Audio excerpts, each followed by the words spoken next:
okwesibini ngizongena kwakhona ngelizwi lokugqibela elathethwa nguYesu phezu kwentaba yoKakayi elifumaneka kule gospile ngokubhalwa nguLuka isahluko sama-23 ivesi yama-46 wadanduluka ngezwi elikhulu uYesu wathi, Bawo, ndiyawunikela ezandleni zakho umoya wami. Uthe akuba etshilo waphuma umphefumlo. uYohane yena wadibanisa bemabini lamazwi kwesi sahluko se-19 kula vesi yama-30 wawathetha ngaxeshanye. Uthi kugqityiwe, awugqiba ukuthi kugqityiwe, wathoba intloko wawunikela umoya wakhe. Eyona nto ndiyibonayo apha nento endiyaziyo yinto yokokuba xa uzawunikela awunikeli nabani na. Uyakhetha okokuba ngubani na onokumnikela. Njengekwelo ke ekhulele ezilalini, ubusithi xa ubheka edolophini usuke elalini, abantu basezilalini bakunikele besazi okokuba lo mntu akunikelwa nabani na, kunikelwa umntu othembakeleyo. Besazi okokuba loo nto bakunikele yona awusoze ungabuyi kunye nayo. NoYesu umoya wakhe akawunikelanga nakubani na, kodwa unikele kuyise owamdalayo. Rhamente engcwele kaThixo. Ngamanye amazwi uYesu ubuyisa umoya, ubuyisela kumnikazi wokunikwa komoya.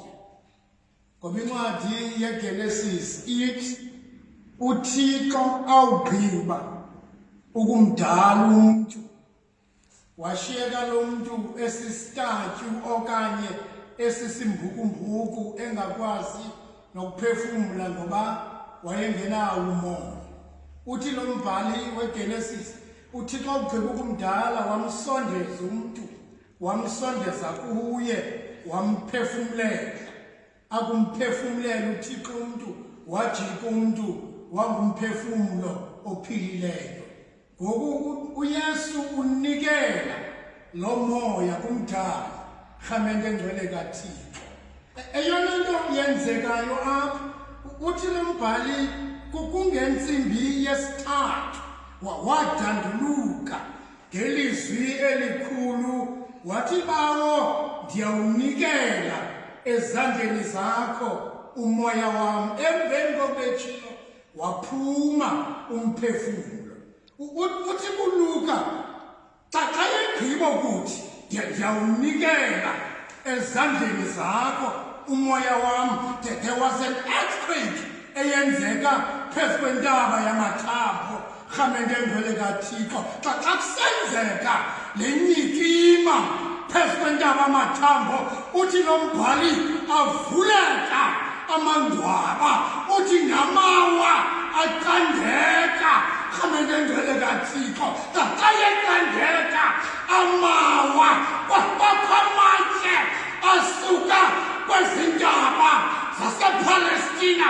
Uthatha umbhali kwakho ilitye elilodwa lathi xa liqendeleka lisuka kumawa lasikanda kubini.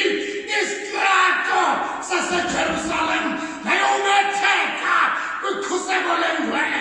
Xa lisuka lifika kwikhuselo lengcwele lohlazuka kubini ikhuselo lengcwele ukusuka phezulu ukubheka emazantsi nayo umla umlambo weGidiyoni xa lidlula kumlambo weGidiyoni nayo uma elilide kwi-Dead Sea.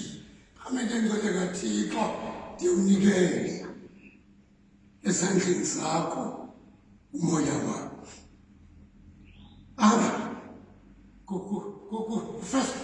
Kuphela izinto kwakwayo lo mbhali uthi ngela xesha unikelwa ngawo umoya abantu abaninzi abasekho eCalvary sebembalwa abantu abakhoyo ude lo mbhali abalule into yokwabakho nesoldati emveni kokuba ethe ndiyawunikela naphakama neza nomkhonto namhlaba ecabangeni amende ngcwele kaThixo kwampompo zamanzi kwakunye negazi. Ndiva lo mtheleli khulu uphantsi komnqamlezo esithi nene ebenguyo inyana kaThixo. Baphulaphuli uba nikhe niqaphele ndake ndabukela phaya ekhaya elalini onye umfo wasemaqoneni unendlu entle, beautiful house. Xa usiza kule ndlu umnqweno wakho ngowokokuba ngasubone ngaphakathi okokuba kukho ntoni na kule ndlu. Xa ungena ndathi ndiyawungena kule ndlu ndiyafika kule ndlu kungekho finish ikhoyo.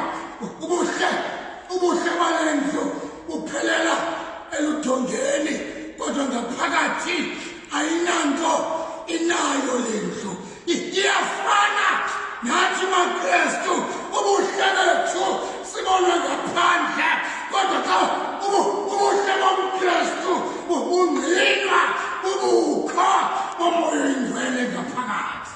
Xa umntu engenawo umoya oyingcwele ufana nalaa ndlu yalaa tata semaqomeni, intle ngaphandle kodwa ngaphakathi ili-empty. Ubuhle bomKristu bubonakaliswa bubukho bomoya oyingcwele. Unikela umoya wakhe ndiyawunikela ezandleni. Uthi lo mbhalo emveni koko wayithi tyeka intloko waphuma umphefumlo. uThixo kamakanigcine anibuke. uThixo makenze okokuba sonke silangazelele. Ingxaki yinto yokokuba abantu abaninzi abakule cawa bagcinwe yile nto kuthiwa yi-service. Athi ndineminyaka wawusemandenja ufika kwam kule cawa nitsho gopho ngaphakathi awukho umoya oyingcwele.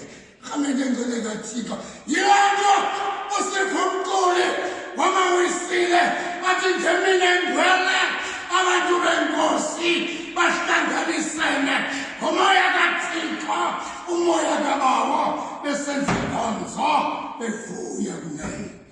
Andigcine uThixo niyazi ukuba egqibeleni kukwi-final destination xa sinikela umoya. Anigcine uThixo anibuke anithamsanqelise abe nani uThixo ngoku kude kube nguye naphakade. Amen.